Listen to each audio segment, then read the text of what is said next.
Well, hello all.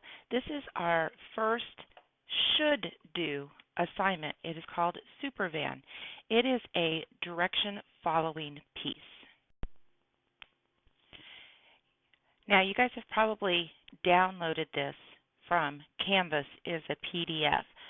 And I'm just going to be asking you to follow the directions. Here's the first one.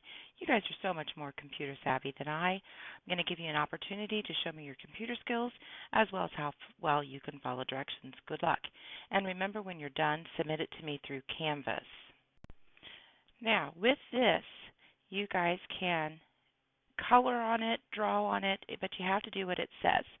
So if you see the first direction says, add a window, any shape, in the side of the van. So I'm going to select the drawing tool, and I don't care what color you choose, and then you're going to draw your window. My drawing is not very good because I'm learning. Number 2 says put your name or initials on the door. So here's the door, and I'm going to put my initials, which is KC. Number 3 says draw stars on the hubcaps.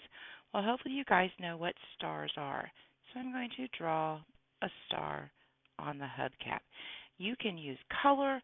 You can do whatever it asks of you.